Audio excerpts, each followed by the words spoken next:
Okay, so hopefully, again, we're great to have some audience members here. Welcome from Goldsmiths and Oxford Brookes and Glasgow.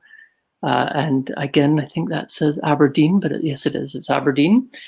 Our 4 presenters are here and we just have about 1 minute to go. So welcome again to session B07, Island Studies Connecting Anthropology and Geography Across Time. The first presenter slides are up there. My name is Ilan Kelman from University College London and University of Agder in Norway, co-convener, and hand over to my other convener to introduce herself. Hi, I'm Aideen Foley. I'm at Birkbeck, University of London. Hand back to Ilan. So we'll just leave it with 30 seconds and then hand over to our first presenter. 4 presenters today, each with 12 minutes, although John Pugh has a video which is almost 15 minutes, and then there will be 1 or 2 questions permitted to each presenter afterwards, followed hopefully by time for a panel discussion. So again, I see audience members coming in, so welcome to everyone who's new. Welcome to B07, the Island Studies session in the Anthropology and Geography Conference, and also a shout out and thanks to, again, Jasmina or Yasmina for being our tech support. This, but I will now hand over to my co-convener to introduce herself and to introduce our next speaker, who will be presenting by video because his internet is a bit patchy, but he is here. So I'll let Aideen bring in his presentation and bring in John for the next presentation. Thank you. I think the video I think this video is just going to autoplay. I was expecting to have to hit play, but anyway. So our next speaker is John Pugh, and I think David Chandler was also involved with this presentation as well from my notes. So hopefully it's about to start now. In this 15-minute presentation, I'm going to give you a taster of the forthcoming book, Anthropocene Islands, A Critical Agenda for Island Studies in the Anthropocene, written by David Chandler and myself and coming out in 2021. But I'm also going to outline how this book seeks to set up some broader stakes for a new project involving new reading groups, publication streams in journals, new events, conferences, and networks associated with the development of a new critical agenda for island studies in the Anthropocene, one which seeks to examine why and how the figure of the island has become so central and emblematic for the development of Anthropocene thinking more generally.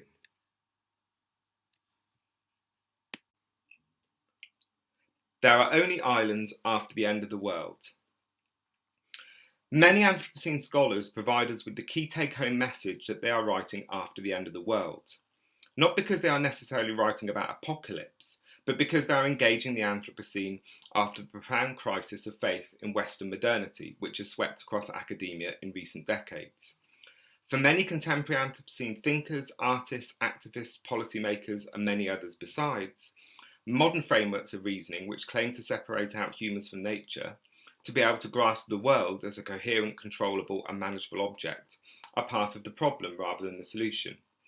In the Anthropocene, relational entanglements are understood to be too rich, vibrant, and complex to be commanded in this modern way. Indeed, it has become widely noted that the problematic of relational entanglements is the problematic of contemporary Anthropocene thinking. Here Derrida resonates powerfully when he says that once faith in modern reasoning collapses, we are faced with the stark realisation that there is no world, there are only islands. Derrida's argument was focused upon forwarding deconstruction as a method or approach for challenging the metaphysical claims of modern philosophy. For Derrida, islands were key framing devices because they are the most obvious spaces of disruptive relations, which work against modernity's continual grasping for coherence and its metaphysical grounding propositions. But in our book Anthropocene Islands and in the project called Anthropocene Islands that we're going to initiate more generally, we seek to significantly expand upon Derrida's observation, because we analyse how work with islands has become productive in the development of many of the core conceptual frameworks for contemporary Anthropocene thinking more generally. Islands have become emblematic liminal and transgressive spaces for work on the Anthropocene, both inside and outside the modernist world, both real and imagined, from which a great deal of Anthropocene thinking is drawing out and developing powerful alternatives to hegemonic, modern, mainland or one world thinking.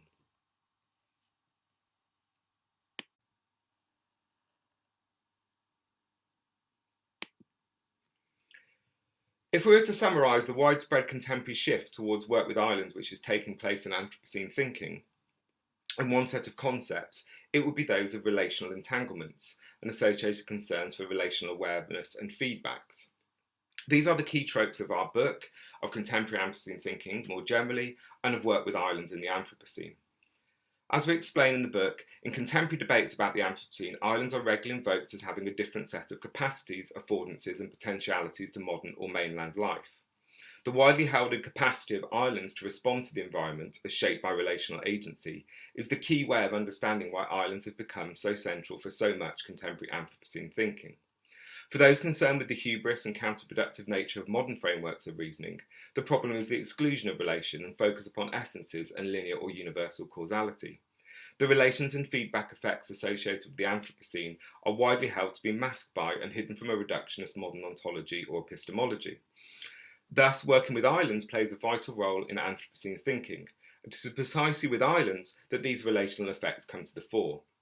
Islands are a strong attraction and lure for today's Anthropocene scholarship, which seeks to challenge the hubris of modern frameworks of reasoning. In modernity, the separation, isolation, and relational dependencies of islands appear to be their weaknesses, holding back island development and productiveness. However, these relational sensitivities are today understood by many to be key to planetary survival. Let's take an example of many. Resilience is one of the most dominant analytics or approaches in contemporary Anthropocene thinking. It is also the analytic which has positioned islands and islanders most dramatically on the international stage. Resilience famously moves against the telos of linear modern progress and is about the dynamic adaptive powers of interactive life itself. Much of the early resilience research was developed on islands and still is today. The first question which C.S. Holling, a founder of Resiliency, asked the staff who wanted to work on his programmes was, can you work on islands? But why islands? Because islands exemplify the properties of life that resilience is most interested in. As Darwin and Wallace famously demonstrated, life itself, which they revealed obviously to the wider world by their work on island life, does not tend towards a telos of linear progress. It disrupts his modern frameworks of reasoning. But speciation and differentiation and evolution is adaptive and non-linear. We therefore don't think it's helpful to focus upon islands as blank spaces or laboratories for the importing of some sort of understanding of an external resilience theory or Anthropocene thinking. There is something to islands and island cultures which makes them particularly productive and generative for Anthropocene thinking, as emblematic bounded sites of relational entanglements and feedbacks. We think that islands matter for the generation of production of Anthropocene thinking. Now, working and thinking with islands and islanders has also become central to the work of many, many other approaches too, not just those of resilience, and indeed including those that work at the opposite direction of resilience, such as those adopted by more critical theorists and scholars, experimental artists, designers and activists today, who all understand the Anthropocene as a condition in which we are all already in. These approaches seek to work with the ongoing disturbances and emergent effects of the Anthropocene, developing practices of creatively opening ourselves out to relational effects and knots of co-relational entanglements, rather than those of resilience which tend to rarefy the world and suborn us to it, adapting to it. So from Anna Singh's famous text on the mushroom at the end of the world, through to Deborah Word-Rose's work on concepts like shimmer and Mimi Scheller's work on local Caribbean practices, what's important to note is many, many leading Anthropocene scholars are all working with islands. So Anna Singh works with the Japanese islanders' practices of matsute mushroom, and so does Shimmer work the Aborigine practices of shimmer. Mimi Scheller, as I say, works with the local Caribbean practices. Brian Roberts and Michelle Stevens focus on the archipelagic Americas. Katerina Tioea's work is in Oceania, and probably the most famous poet of the Anthropocene, Juliana Sparr, is working on Hawaii, and most recently we have the acclaimed book of Laura Watts and her engagement with Orkney Islands. We could characterise or reduce all these different approaches, and of course there are many, many other examples I could invoke, by way of what Donna Haraway calls staying with the trouble. But again, we think it is important to note that the geographical form and cultures which are doing some of the most productive work in these debates are those associated with islands.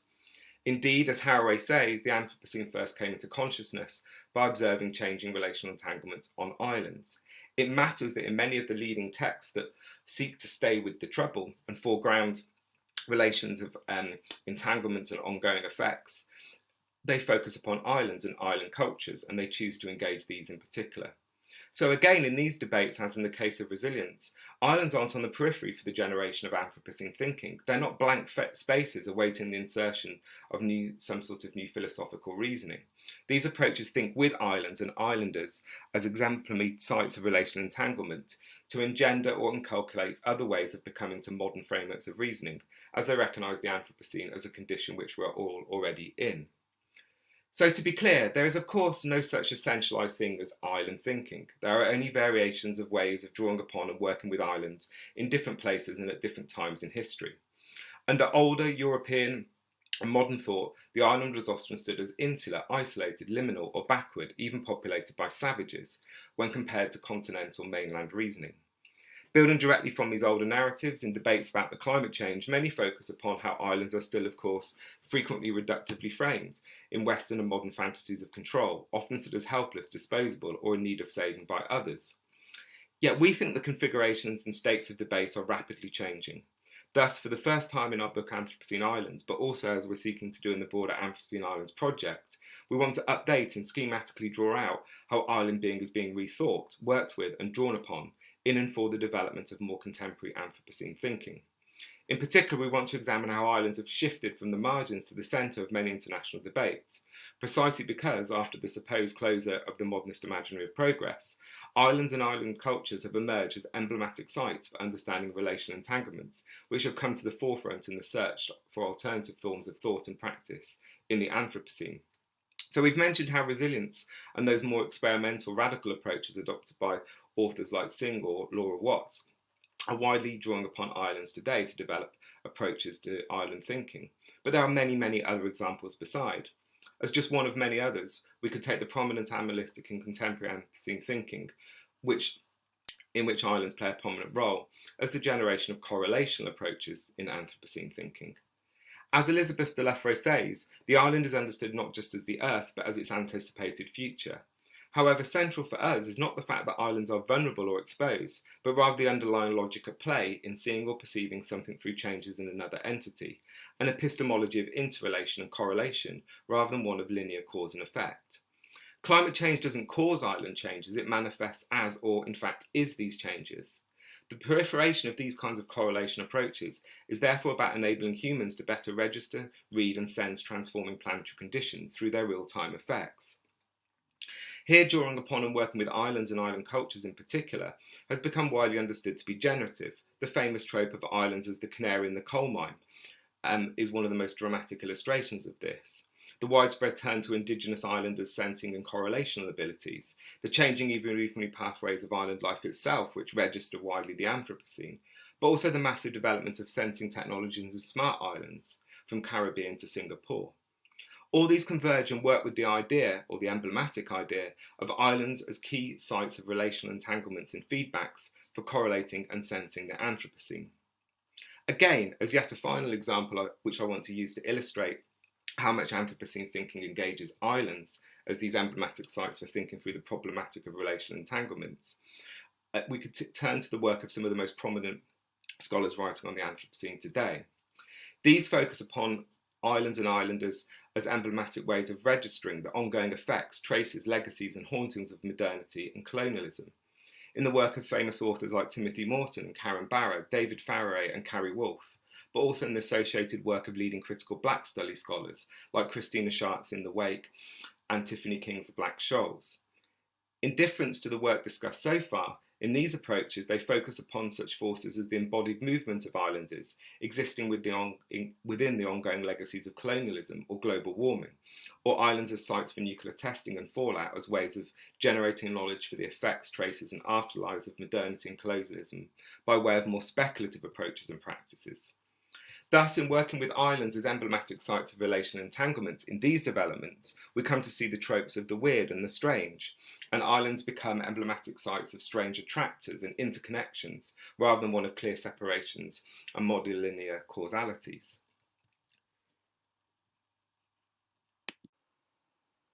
So what David, Chandler and I are trying to foreground is something that's been missing in debates about the Anthropocene more generally and islands in the Anthropocene more specifically. And that's that the island is a generative force for the development of Anthropocene thinking. We don't think that this has been engaged enough.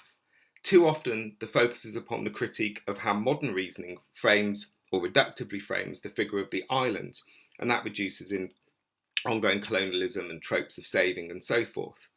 But we think that there's a massive range of literature and practices now which much more positively think with the figure of the island, generating approaches from resilience right through to the approaches of Timothy Morton or Karen Barad thinking with islands in more speculative ways, or the work of Christina Sharp in critical black studies. In all these debates, the island is not on the periphery anymore. It's moved to the centre for the generation of Anthropocene thinking. And we want to explore, and we do explore in our book, one way of approaching why and how the figure of the island has become so generative and productive for Anthropocene thinking. But we want to open up a critical agenda more generally. So, why is it that the geographical form of the island and island cultures is today seen as so emblematic for thinking through the problematic of relational entanglements as central to Anthropocene thinking? What we're going to do over the coming years is do a range of things to enable us to explore this question more broadly. So in 2021, I'm going to set up a new reading group called Anthropocene Islands, which is going to be led by myself and Cassia Micah, in which every month we'll read a text which we think is focusing upon and drawing out how the figure of the island and island cultures is generative for wider approaches to the Anthropocene. There is also an ongoing permanent section now of Island Studies Journal called Anthropocene Islands. And we've had over 60 people interested, and the papers are now coming in quite quickly. We have an island philosophy email list that we're going to reinvigorate to stimulate debate on this question.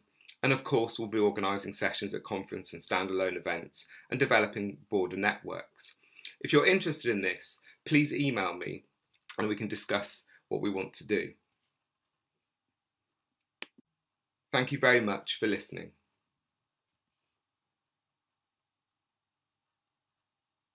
Does anyone have any questions for John? I have a couple that I can start with. Okay, so I was wondering, listening to what you were saying about the changes in kind of debates and ways of thinking, whether this is translating or whether you see it translating into changes in approaches in terms of policy and climate negotiation and things like that, is the kind of the way of thinking of islands changing in line with the debates, do you think? Definitely, yeah. I mean, I don't think that academia lives in a separate world to practice. I think this thinking is all in the world. So it's in the world that we have a reduced faith in modernity. Obviously, that's where we're at the moment. And these debates that have shifted away from modern frameworks of reasoning are prevalent across academia and policymaking. So resilience is one of the buzzwords of the times. You know, my little kids go to school and they wear t-shirts saying, I'm resilient, yeah? And if you tune into any island studies policymaking processes, IPCC or whatever, islands are the correlational machines of the Anthropocene. They register. But they're sensing devices. So if you look at like the fallout of hurricanes, the idea is you develop new sensing devices and that shifts policy making. Or if you're Singapore, you have thousands of sensors on your island. But my point is that in the past, when modernity dominated, the island was peripheral. But no one likes modernity anymore. It's rubbish. So what happens is people look for alternative forms to think through that. And the island was the liminal space of modernity because it was so about relational entanglements. But then that comes to the forefront in the Anthropocene. So it's why all the big names of Anthropocene scholarship suddenly start writing papers and books on islands. But it's also why all the policymaking stuff draws upon Indigenous islanders and their resilience, which has very little to do with my girl down the road who's going to school with a resilience t-shirt on, you would think, but it has a lot to do with it because we're shifting away from modern to non-modern frameworks of reasoning. So I think it's central. Thank you so much for that. Okay, I'm still not seeing any raised hands. Not sure if that's technology or we're all getting used to it. But I guess if no one is raising hands, I'll bring Ilan back in. Okay, so thank you so much. And for the next presentation, I hand over to my co-convener. So you can bring up your own file and go ahead. Thank you. Okay, right. Okay, so my story begins with a visit to the beautiful island of Orkney. Orkney, for those who don't know it, is an archipelago off the northeastern coast of Scotland.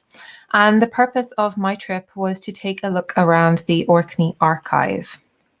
So I'd come across a reference to school logbooks and wanted to see how I could incorporate those into my research on climate impacts in islands.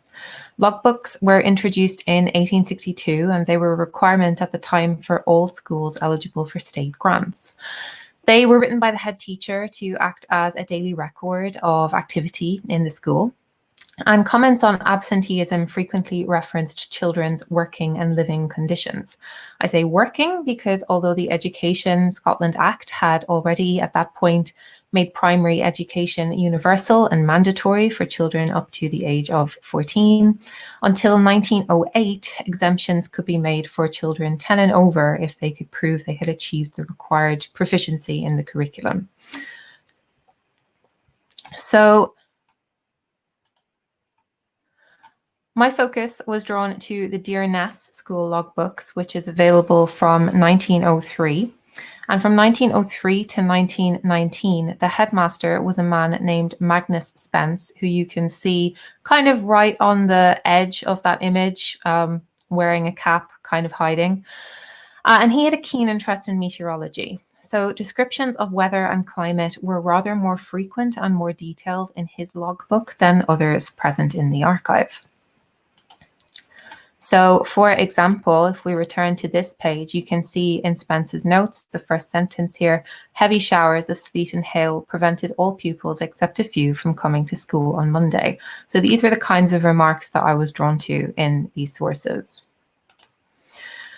So as I kind of worked through these sources over a period of a few years, I've looked at them with different sets of eyes and essentially kept kind of asking and answering the question of what we see when we look at historical sources. So Bradsill et al. Write that essentially when you think about historical climatology, there's three arms that people frequently think about. Firstly, there's the reconstruction of weather patterns, supplementing national meteorological networks before there were formal networks. Second, we can think about using historical sources to look at the vulnerability of past societies and economies to climate. And thirdly, we can get a sense of social representations of climate and how these have changed and shifted over time.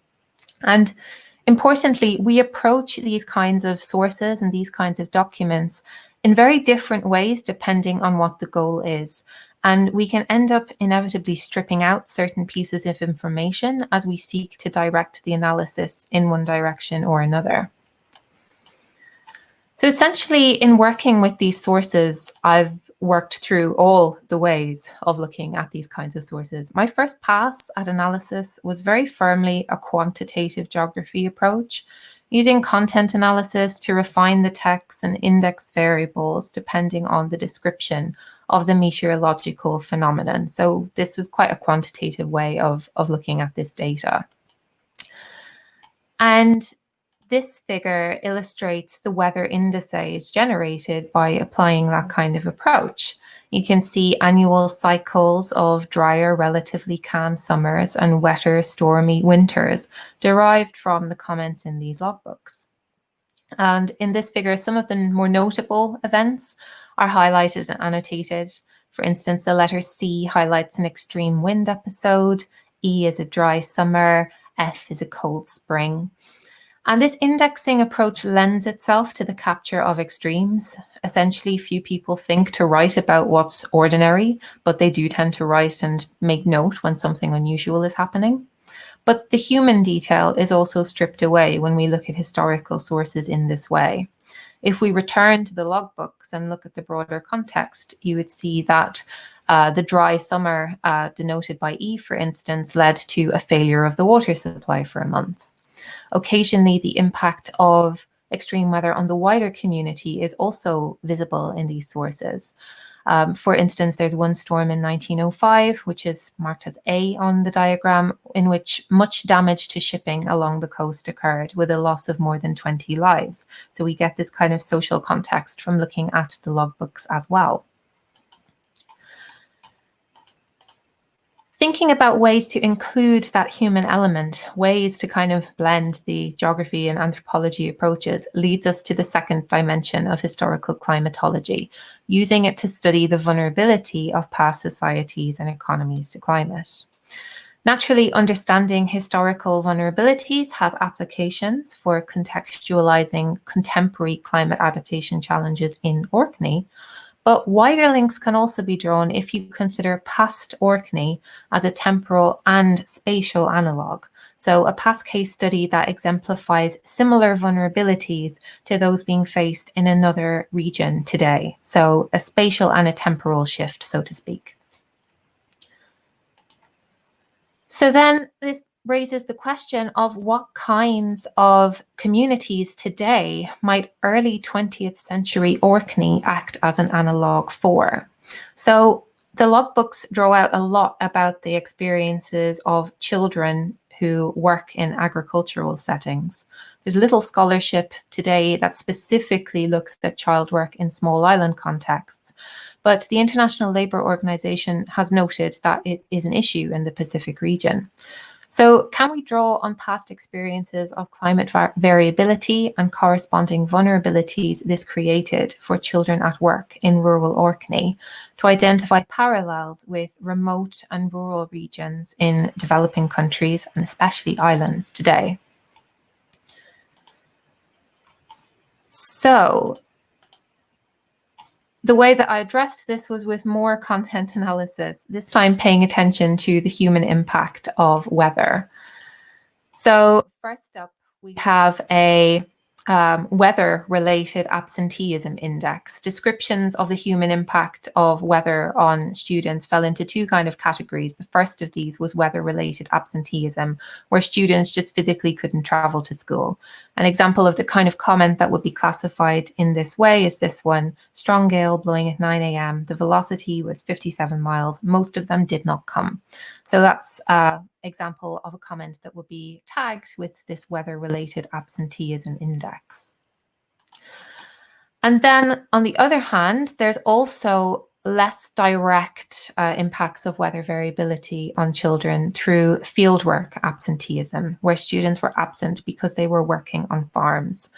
An example of such a comment would be this one: scholars stay away for hay, turnips, and other occupations when they think fit. So this is indirectly an impact of weather variability, as the dates on which harvests and other agricultural events needed to happen, or the time spans on which they needed to happen, would shift in response to changes in the climate. So working on this kind of indexing adds a new level of understanding. If we return to this graph, we can now add a new panel that highlights the weather-related absenteeism in red.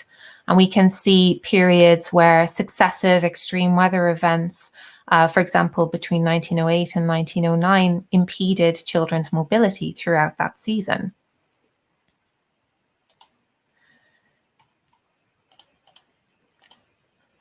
Turning to the kind of macro and mesoscale drivers that we can identify through the logbooks, if we look at the fieldwork related absenteeism, we can see that those are tied to the agricultural calendar and that this shifts in response to climate variability. But we can also see that there are broader drivers at play. So for instance, this period here is where exemptions for students ended. We can see an entry dated 9th of July in 1909. The head teacher notes that pupils were attending in spite of the need for turnips to be brought in, and attributed it to anxiety to be present at the inspection which was taking place. So as this would have been the first year after exemptions ended for pupils aged 10 and over, this might have been an indication that those broader policy drivers were influencing the day-to-day life on the island. And there's a notable uptick in references to child work in the later years of this logbook. And we can infer from this, or we could assume from this, that it might be to do with the onset of wartime. With wartime came a relaxation in those attendance bylaws, as children were essentially viewed as the solution to labour shortages that were occurring. So we have these drivers or these factors beyond the community that have an impact on what's happening as well. And all of this can be identified through the comments in the logbooks.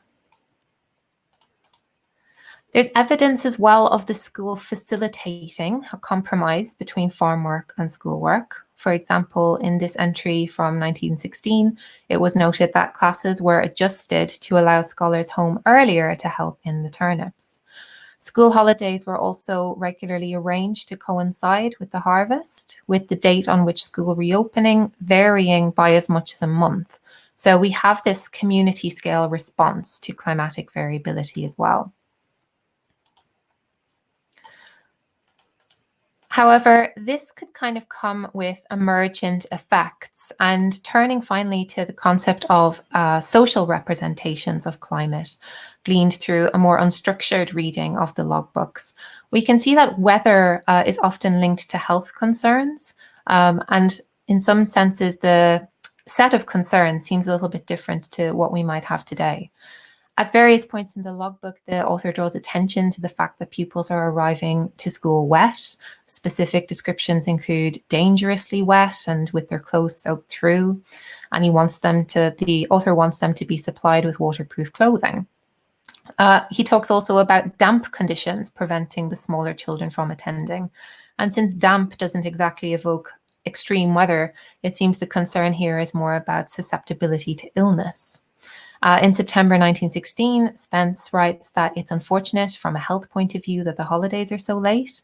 It seems an unnatural and unprofitable time to begin holidays just when the colder showering weather is setting in. And conversely, there's an entry in 1913 about how July has been an excellent month, with the children returning to school stronger, healthier, and sunburnt, which is not exactly a marker of good health choices today. And it kind of illustrates the shifts that have occurred in beliefs and norms around weather, climate, and health, and highlights how social representations like this can have a real impact on the kinds of coping mechanisms or decisions preferred.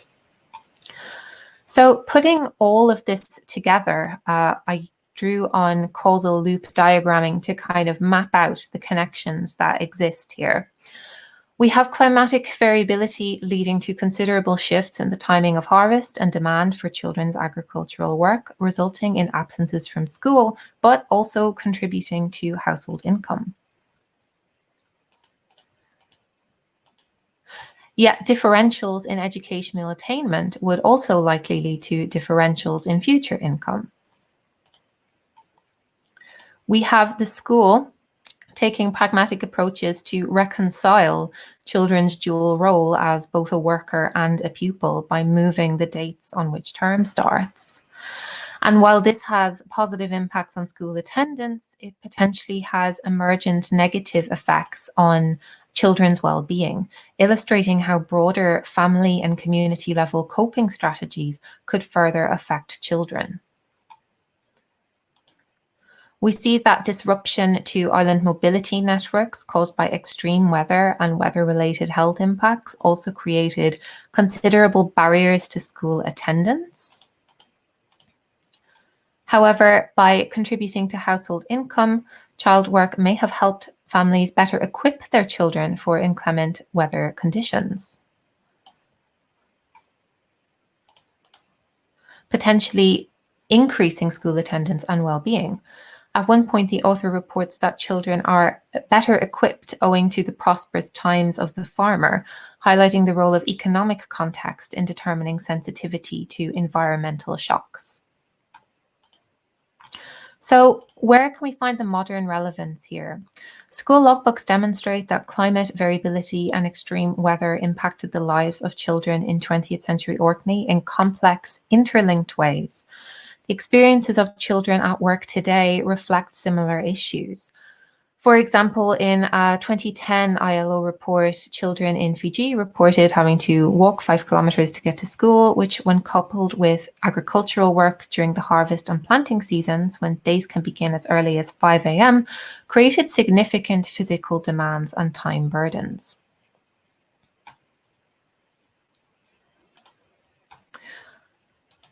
And around the world, various policies are being implemented to eliminate child labour and improve outcomes for child workers. But perhaps understanding the experiences of children in past cases may help to inform measures for fostering child-centred social resilience in present society. However, as the remarks found in the logbooks illustrate, effective policy involves resolution of a trilemma of school, work and well-being, rather than a dilemma, as measures aimed at reconciling school and work alone may create unanticipated impacts on children's well-being, and a concentration of vulnerability within a group already disproportionately impacted by environmental change.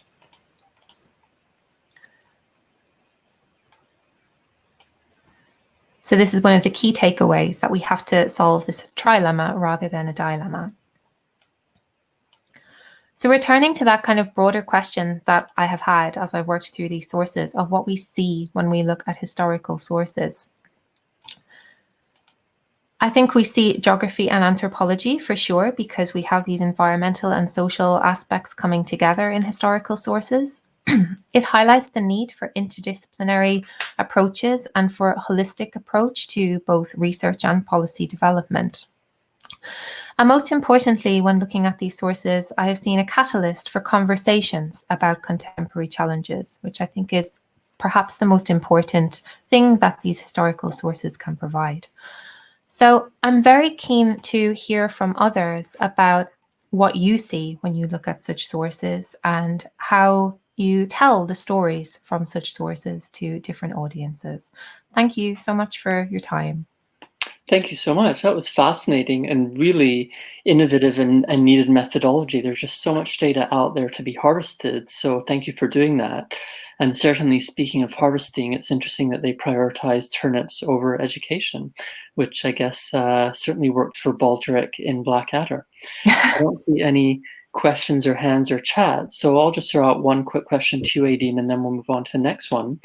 You definitely use islands as case studies. What is the relevance to islandness or island studies? Well, I think I think there is perhaps links with the spatial development of islands and the kind of challenges that islands face as a result of spatial development. Thinking through issues like remoteness and the concentration of the labour market and the issues around mobility. I think these are perhaps challenges that are especially not unique to island environments, but perhaps are concentrated and experienced in specific ways within island environments and island communities as a result of spatial development patterns, which are perhaps different for communities in mainland societies. So yeah, definitely islands are a case study, but there's ways in which I think the experience of islandness, without being the only thing to shape the challenges faced by the community, would perhaps mediate or parse the kinds of challenges that are being experienced. Sorry, okay. I'm getting a very dry throat. No, that's fine. Thanks so much. Really fascinating. Again, so important in terms of the results and interpretation, but also the methods. So hopefully we can look forward to future emulations of that. So I will now hand you over to Jordan for his presentation with Aideen chairing.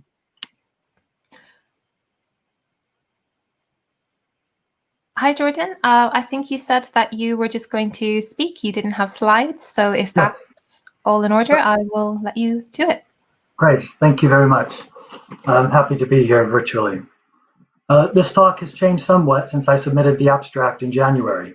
Whereas I had intended initially to discuss the relationships between islands, anthropology, and geography with a more conceptually pragmatic approach, the time of the last 9 months, particularly that spent during lockdown, has allowed me to think more about time in a broad, abstract way and confront the tacit proposition inherent in the title of this panel, that islands connect anthropology and geography across time. Consequentially, drawing upon my work on the Isle of Dogs in London, I want to suggest first that the concept of island aptly illustrates processes of differentiation that occur on various levels and in various contexts. Geographically, in terms of spatial borders, socially, in terms of markers of social and cultural boundaries and difference, and even academically, in terms of disciplinary borders. Using an ontological framework for conceptualizing time, I then aim to show that such processes of differentiation, whether within and between subjects of study or within and between the disciplines that study them, is time itself.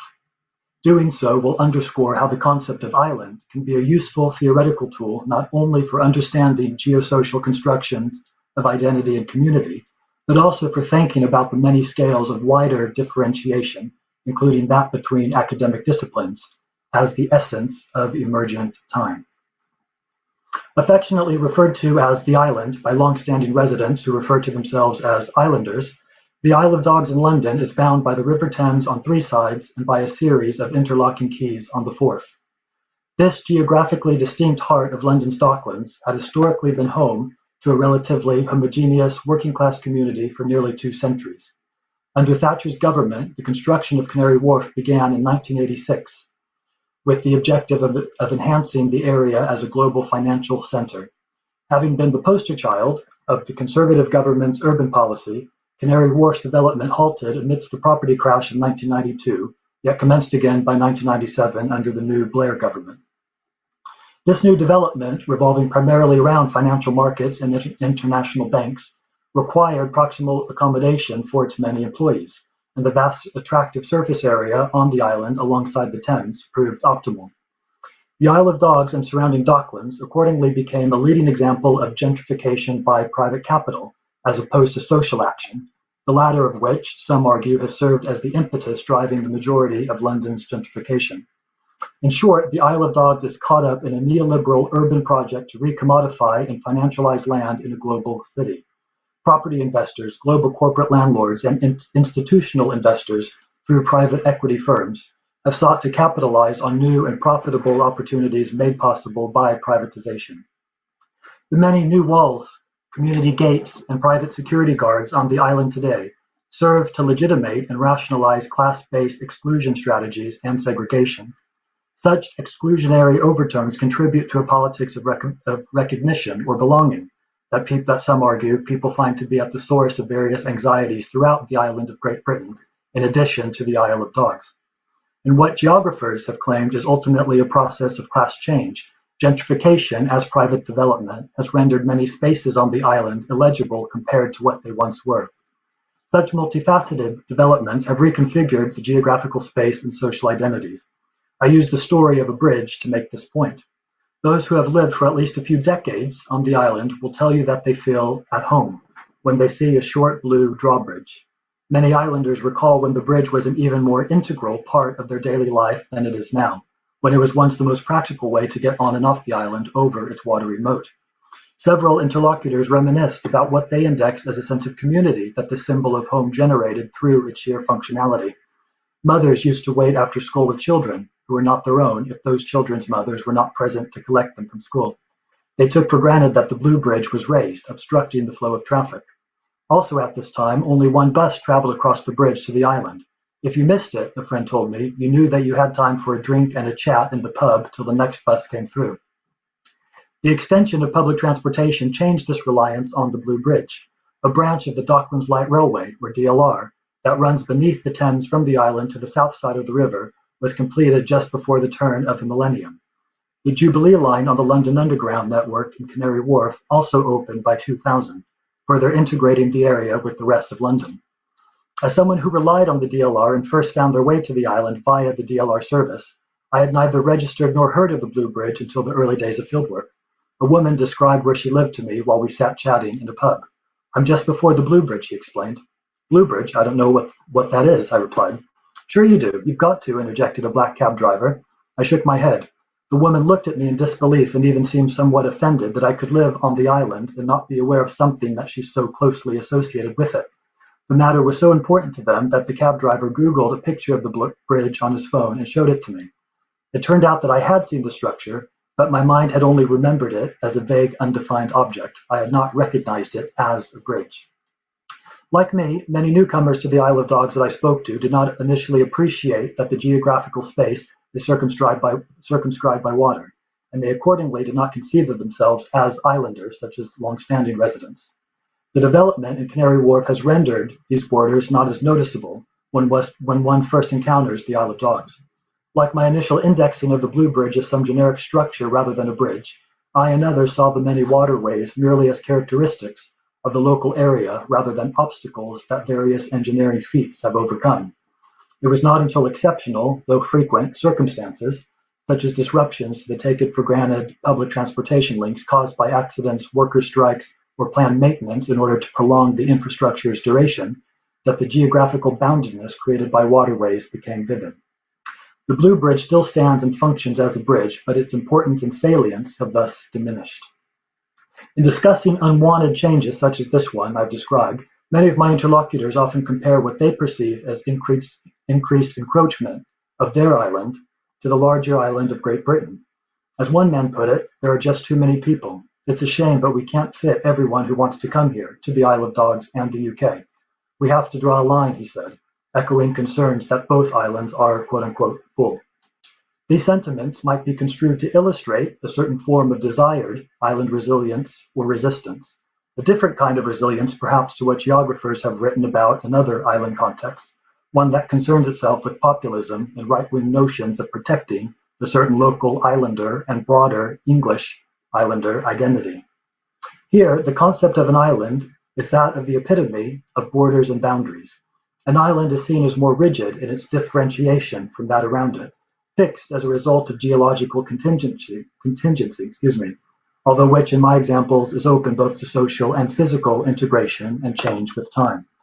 The anthropologist Mary Douglas has famously written that dirt is simply matter out of place, a statement that political anthropologists have used and also critiqued to conceptualize territorialization and regimes of belonging to particular places and within particular geopolitical boundaries.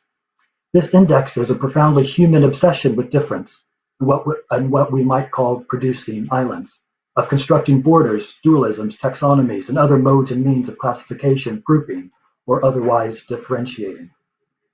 Beyond the subjects and phenomena of academic inquiry, disciplines themselves are subject to these same processes and tensions. As the historian Fernand Braudel writes, quote, all the social sciences are preoccupied with their own position in the whole monstrous agglomeration of past and present researches whose necessary convergence can now be clearly seen. Each science encroaches on its neighbors, all the while believing it is staying in its own domain, and a domain that we might conceptualize as an island. As many anthropologists do, I now draw on philosophy, or the disciplinary Pangea from which all other disciplines emerge through processes of differentiation, in order to discuss in anthropology, and perhaps also even geography, of time. After all, anthropology is, as Bourdieu put it, fieldwork in philosophy. I have used the terms emerge and differentiation for very precise reasons germane to a discussion about an ontology of time, to which I now turn. In developing a comprehensive ontology of time that provides a more precise analysis than prevalent loose notions of historical flux and flow, I contend, following others, that the Bergsonian notion of la durée, expounded upon by Deleuze, is important for seeing this conceptualization. In order to employ this ontology as a theoretical framework for this talk, I summarize the key points. La durée is defined as consisting of concrete qualitative multiplicities, which divide continuously.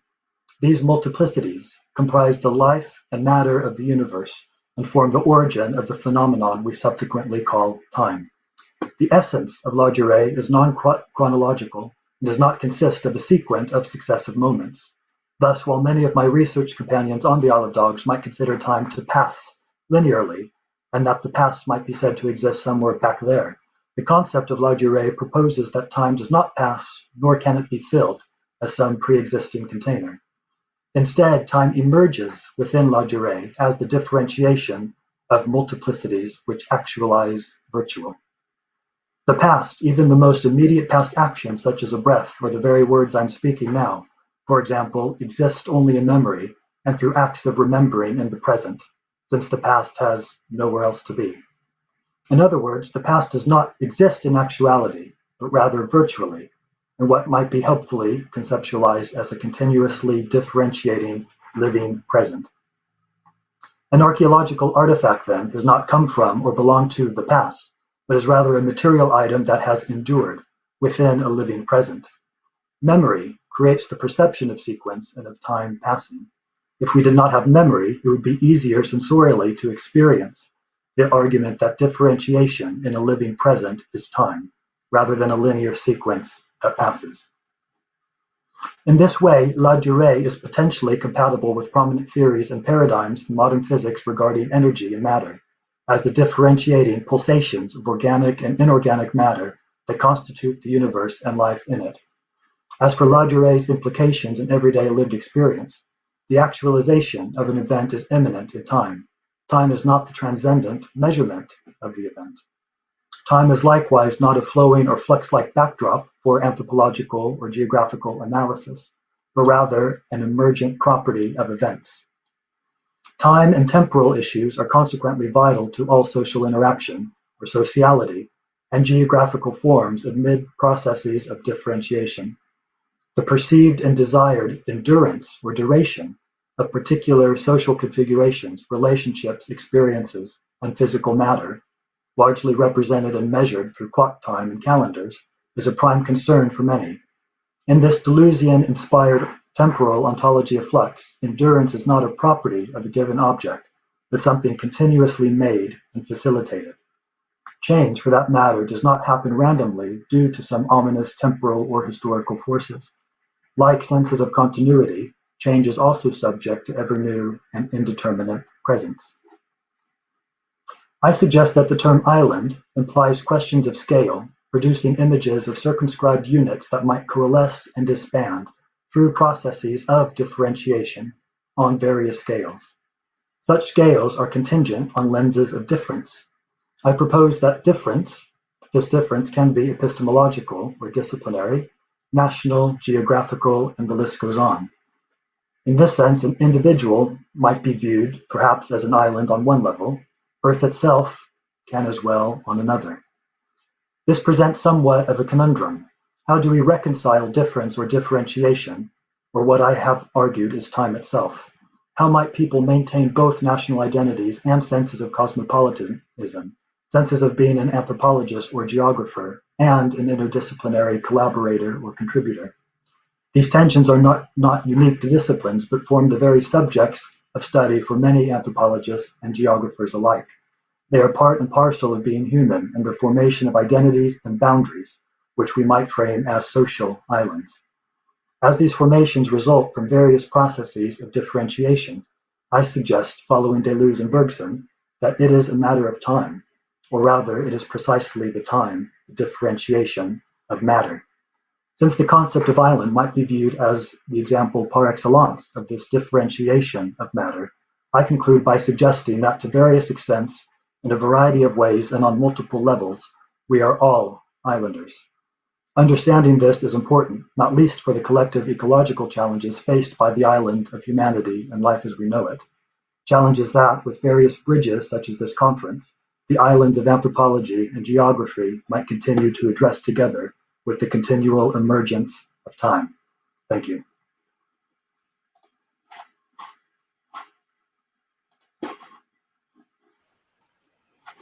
Thank you so much, Jordan. We've got a few questions for you. So I'm just going to publish the ones that are coming through. So Joy asks, I wonder if Jordan has read the Peter May novel in which the Isle of Dogs becomes a heavily guarded place for the rich and nervous in a time of pandemic lockdown. No, I haven't, but that looks absolutely fantastic. I would love to read that. You can give us a review once you've read it. And I think Jonathan also had a question but is having trouble typing it. So I will invite him to the broadcast to ask. Thanks, Aideen. Sorry, I don't know what we're going on there. Yeah, so it's just a couple of questions, really. I think or maybe just wanted a couple of clarifications. I think on the first point, there's a tendency to think about islands in terms of the differentiation and that results in them kind of being bounded and cut off. But I think it's important to perhaps realise that the differentiation comes precisely from the fact that the relational intensities are actually intensified through that boundedness. So it's, if you're talking about anthropology, so Stratham would talk about this, or even Mark Mead or someone like that. But yeah, and also obviously Darwin and Wallace would talk about it in those terms as well. So it's the fact that they're sites of relation that brings that about, rather than that they're literally boundedness, if that makes sense, and that there's a cut-offness. But that's something you may want to comment on. And the second thing I just wanted to say was, I just wondered whether it would be useful to actually think with island thinkers who've drawn out these delusing questions as well, if that is what you're interested in. So like Glisson, for example, Edward Glisson is known as very Delusian, but he literally thinks with the island. With the mangroves, obviously he's talking about Caribbean islands, but there's a materiality to the island there in his work that there wouldn't be in the 7 pages that Deleuze writes on desert islands, for example. So it was just a clarification and just a comment about how perhaps many of these the Bergsonian questions that you're engaging with were actually being engaged with island scholars, a long time ago as well. So that was all it is. But thanks for the talk. I really enjoyed it. Okay, Jordan, did you want to respond? Sure. Yeah, just that's literature that I've honestly not read, because until seeing this panel, and going through and thinking what panel I might participate in, I had not considered myself part of an island scholarly community. It just happened to be an element in which people that I engaged with conceptualized themselves, but wasn't really a central focus, of my ethnography. Time turned out to be. So I was just trying to, grapple with ideas of how I might relate time to ideas of differentiation of islands and sea and islands and all that. But I think it would be great to join the discussions that you're initiating and engage more with that literature and take seriously this idea of the Isle of Dogs being an island in a kind of a relational way, as you've mentioned. Because I think a big argument to be made that a lot of the French continental tradition you're drawing on, it thought with islands, like the Derrida quote I gave, no work, only islands. And Deleuze as well was a massive thinker with islands. But that was just a comment, but I guess more. Okay, so if we don't have any other questions, I don't see any more raised hands. So last call for raised hands. Oh, okay, we've got a raised hand. This is Joy. I'm going to see, can I get Joy to come in?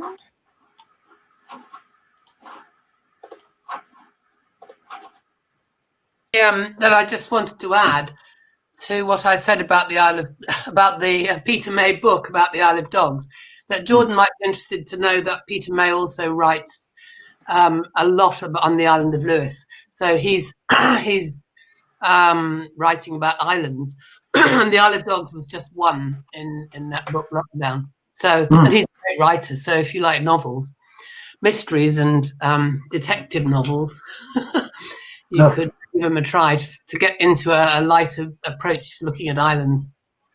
Fantastic. Thank you very much. I appreciate that. You're welcome.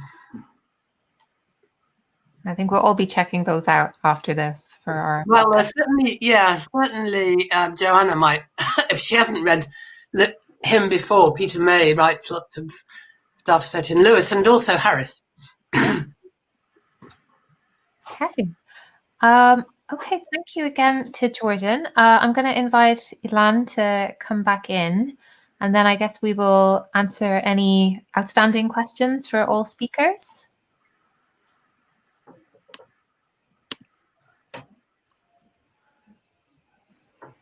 So John has one question for him.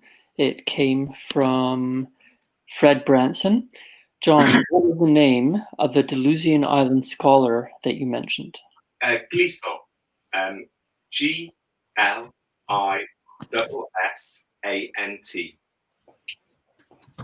And John, you had a question for Aideen, I believe. This book called The Poetics of Relation would be very relevant to what we were just talking about. Poetics of Relation. And you had a question for Aideen? Ron? You had raised your hand after her presentation? Oh, yes, that's right. Yeah, sorry, I asked a question earlier. It might have been so my feed did actually cut out at one point, and you may have actually addressed this in your talk. But I was just interested in the overlap between the kind of findings of your research and what you're noticing in terms of the direction that donors and international kind of policy approaches are coming from. Do they align with the kind of concerns you have, or would you perhaps push them in another way, or is it necessary to frame them in certain ways so they can get funding? You know, this kind of stuff. Yeah, so I guess this, for starters, I guess I need to kind of stress that like my work has kind of been focused on the island studies aspect of things, and I kind of found myself shifted, or, you know, looking at this issue of child work through the source. It wasn't kind of the intention at the outset, and wouldn't be an area that I consider myself a scholar of, so to speak. So my kind of understanding of the policy debates and issues in this space is perhaps not, as a kind of somebody approaching it from the island studies direction, isn't going to be the same as somebody approaching it from a childhood studies direction.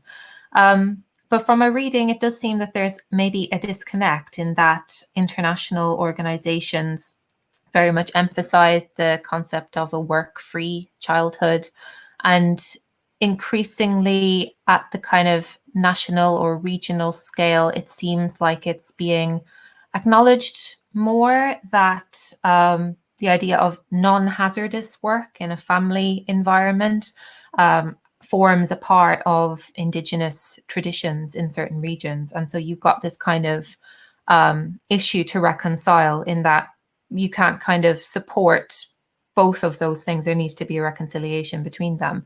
And so I had a slide that I didn't speak about in a lot of detail in the presentation about, you know, some of the kind of interesting things that are being done, some in terms of policy, in order to try and reconcile that. So you've got free education policies increasingly in the Pacific.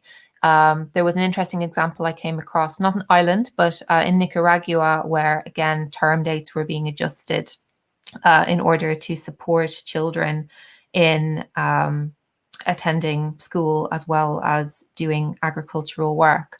And so you do have these kinds of approaches being introduced. But there's a lot of uncertainty in that whole space of literature around the interactions between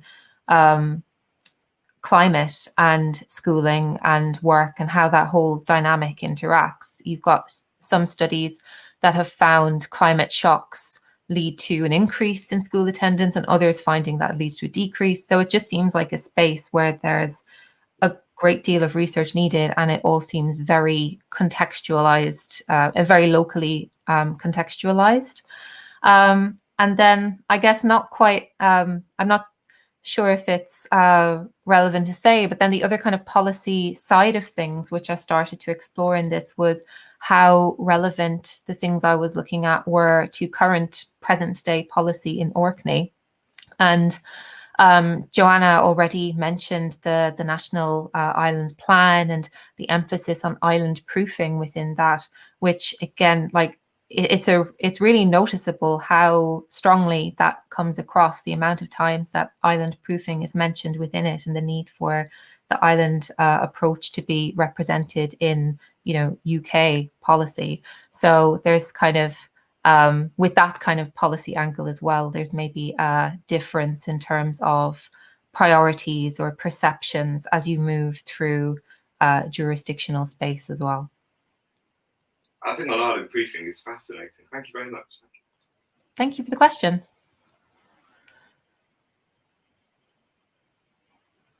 Okay, so do we have any? You have a question from Eleni, who I've just brought in, and then a raised hand from Joy.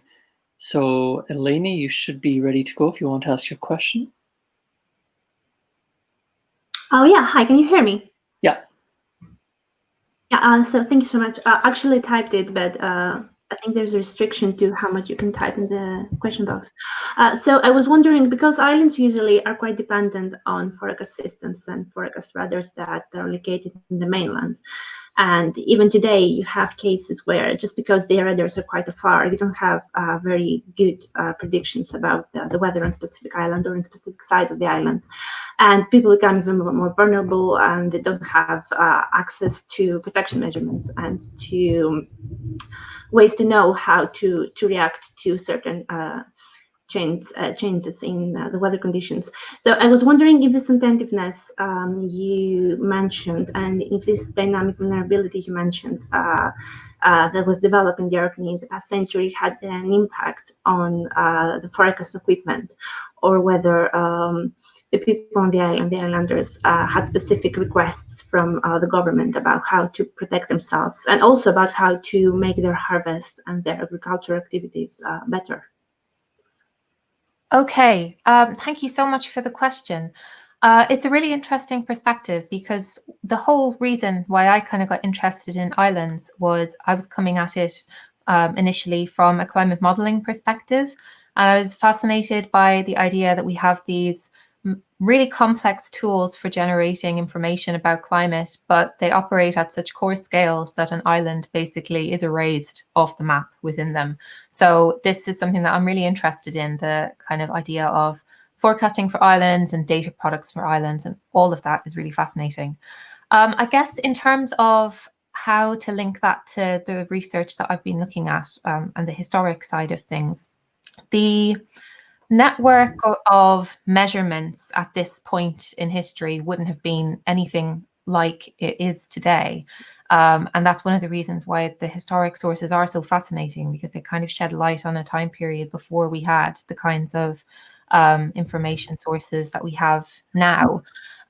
In terms of, so people wouldn't necessarily have been able to forecast what was going to happen in the same way. However, interestingly, this was a slide that I left out of the presentation because I was trying to trim down to 12 minutes.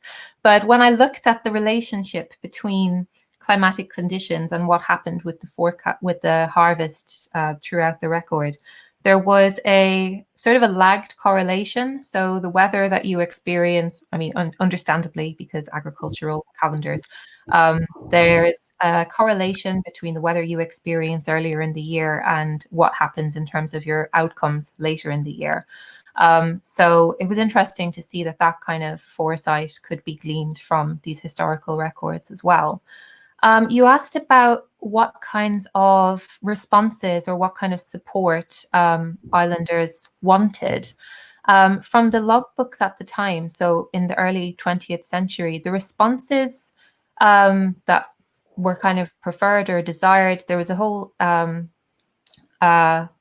section where the writer talked about how, if, I'm probably misquoting this, but he said that if the inspectors, if school inspectors couldn't enforce their decisions or couldn't enforce the law, then it would be better to spend their salaries on rain boots for children.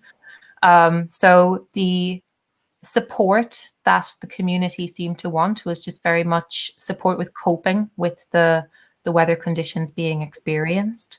If you kind of contrast that with the situation in modern day Orkney, like contemporary Orkney, there is a lot more the infrastructure to kind of predict forecasting and to forecast and predict extreme events is much more advanced now than it would have been at that point, but still, challenges remain nevertheless.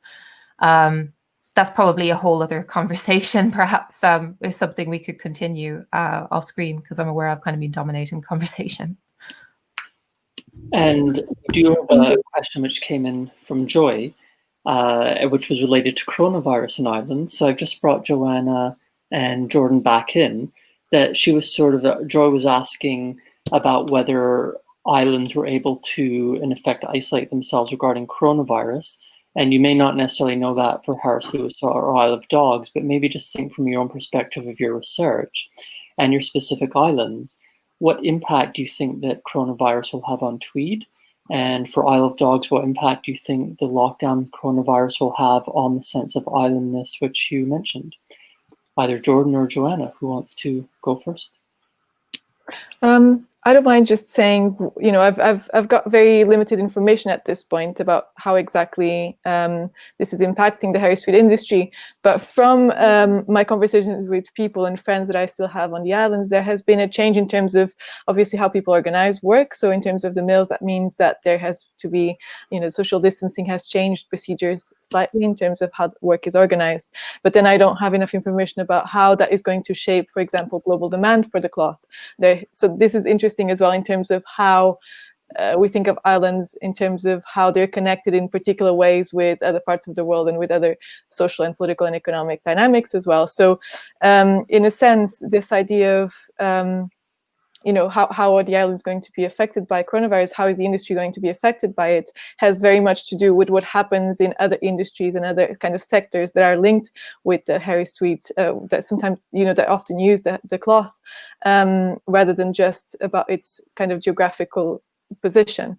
But what is maybe specific about it is how is it going to, how are local livelihoods shaped as well by changes in people's ability to travel as tourists, for example. So that's one of the things that maybe is more visible at the moment, and that's one of the things that people I know who live in the islands, some of my friends, have told me, is that there's a big change in terms of people's ability to make an income from, for example, the summer is a really important period for visitors to come, and there's people who have these demonstrations in their domestic loom sheds, so weavers whose work is not just for producing orders for a mill, but there are also their kind of small producers that usually sell their cloth to tourists who come and visit and who stop by the side of the road. So all of these things, I think, I guess just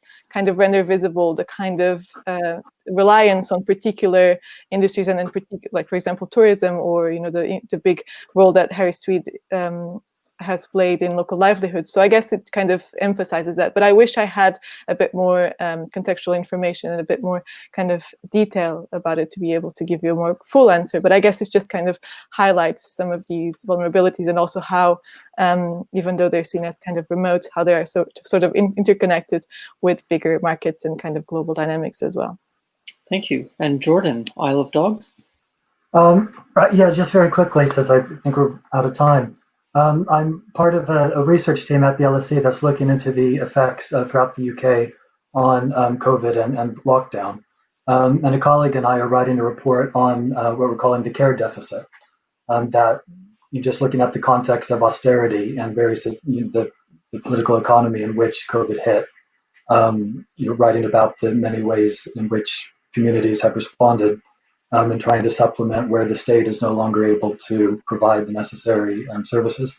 And that's all to say that there's interesting comparisons between the Isle of Dogs and elsewhere in East London, Hackney, for example, where many mutual aid groups have sprung up, not so many on the Isle of Dogs. So in terms of ideas of islandness, that kind of lack of community, if you like, really for the people I've spoken with, or at least the long-standing residents on the Isle of Dogs, it really underscores what they perceive as a lack of community, as a lack of the previous islandness, and what it meant to be an islander, and part of a kind of tight-knit, cohesive community. Thank you so much. So we certainly owe a big thanks to our audience, obviously, for being here in the questions. Certainly to the 3 Js of John, Joanna, and Jordan, as well as the 4th J of Jasmina, who's behind the scenes doing tech support. And of course, Gaurav Molgut, to the 4th presenter and my co-convener, Aideen. So thank you very much for joining us. Aideen, if you have a final word, and then we'll say goodbye. Yeah, just to echo what Ilan says, thank you so much to our audience and our participants, and thank you to Ilan as well for having the initial idea for this session and putting it together. It's been great to be a part of.